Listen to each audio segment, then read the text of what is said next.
produtiva, enfim, do seu território. São Paulo era muito ligada inicialmente à questão do apresamento dos indígenas, da exploração do território. Com a descoberta de ouro em Minas Gerais, Goiás, Mato Grosso, parte da população sai para esses lugares, mas começa a haver uma dinâmica nova. Começa a haver criação de tropas no sul do Brasil, há um caminho de transporte de tropas que vem do sul, passa pela região de Sorocaba e vai para a região de Minas. Tudo isso começa a trazer recursos e dinheiro para a região de São Paulo.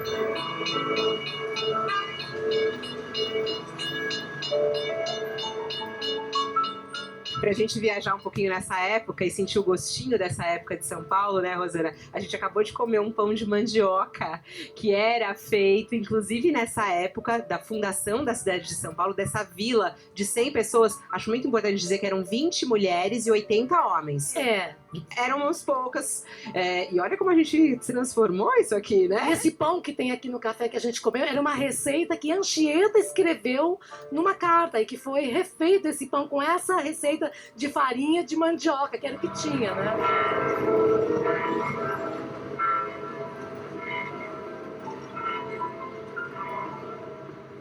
Bateu o sino, falou Anchieta, bateu o sino. Sino. E que ele manda nesse pedaço. Mas a gente tem que pensar, eu acabei de ler um texto do Anchieta, tudo é narrativa, tudo é a maneira como se conta.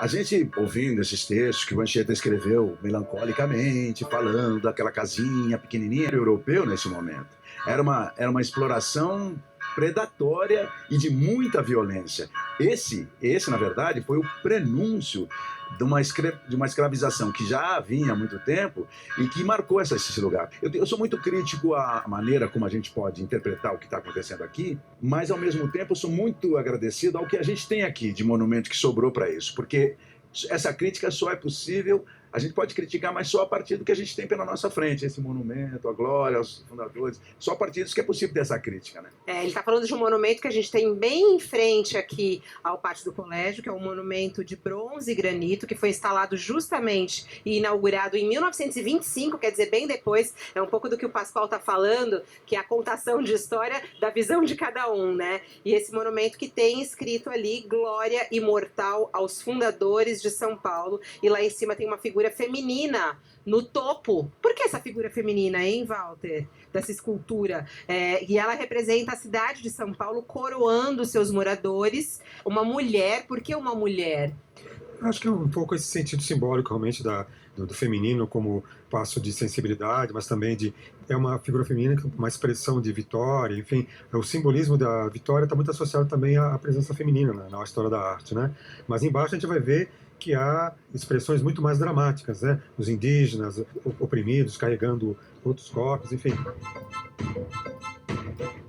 Essa escultura do Amadeusani deu o que falar. Primeiro que ela é 1910, 13, por aí, que se começa a ter essa ideia de fazer... Porque a história da cidade um dia vai ser alguém vai contar essa história. Quem vai contar? Vamos contar nós. Então eles começam a contar. Primeiro, você perguntou da mulher. Essa mulher é jovem, ela é branca, ela tem símbolos nas duas mãos, ela olha para dentro, ela está de costas para o Oceano Atlântico, olhando para dentro do Brasil, ela cobiçando esse futuro todo. Ela está a 25 metros do chão, ou seja, ela está acima da nossa cabeça. Para você saber quem é essa mulher, você tem que levantar a cabeça, olhar lá para cima.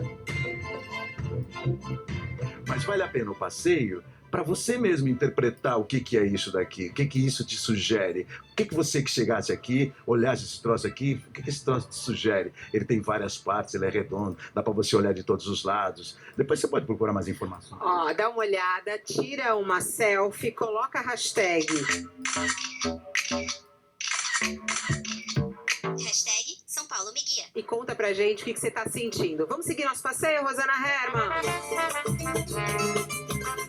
Mas uma outra coisa importante associada ao pátio do colégio é que depois que os jesuítas deixaram esse conjunto, aqui se transformou numa sede do governo da capitania, depois da província e até do estado de São Paulo.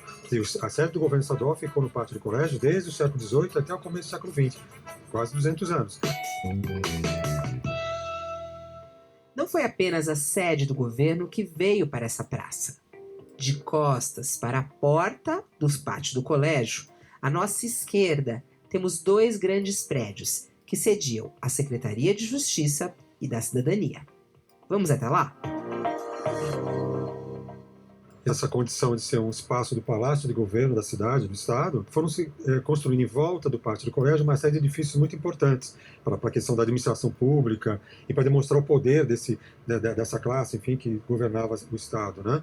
Esses dois prédios que nós estamos aqui vendo são projetos do Ramos Azevedo, um dos engenheiros arquitetos mais importantes do final do século XIX, começo do século XX, produziu muitos prédios da cidade, e esses dois eram a Secretaria de Tesouro e a Secretaria de Agricultura, dois, talvez, dos focos mais importantes da economia de São Paulo no final do século XIX.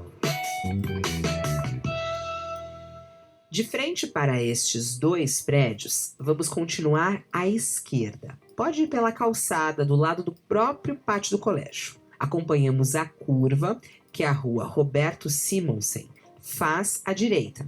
E já paramos na primeira casa, que é o Museu Casa da Imagem. A gente vai ver esses 3 pontos aqui. A casa número 1, o Beco do Pinto e o Solar da Marquesa de Santos. O que é a casa número 1, Walter? O que se chamava casa número 1 é uma construção feita na segunda metade do século XIX, mas em cima de remanescentes de construções muito antigas do período colonial, né? Ela tem a aparência de um chalé com aqueles enfeites, né, na cobertura, esses balcões. Hoje abriga o que a gente chama de Casa da Imagem, que é um espaço museológico da Prefeitura de São Paulo, voltado para a produção fotográfica antiga, e exposições, pesquisas e tudo mais. E bem ao lado dela, já o Beco do Pinto. No meio a gente pode ver um pórtico triangular, com o símbolo da República, enfim, que é a entrada do chamado Beco do Pinto, que era um caminho muito modesto, né, desde o período colonial, usado para transporte de carga. Vamos indo então até o Beco do Pinto? Lixo, para transportar lixo, enfim, as pessoas descerem do topo da colina exatamente para as margens do rio, como a gente falou. Que também tem uma plaquinha aqui de referência para você. E olha que interessante. Aqui a gente pode, inclusive, conhecer esse beco.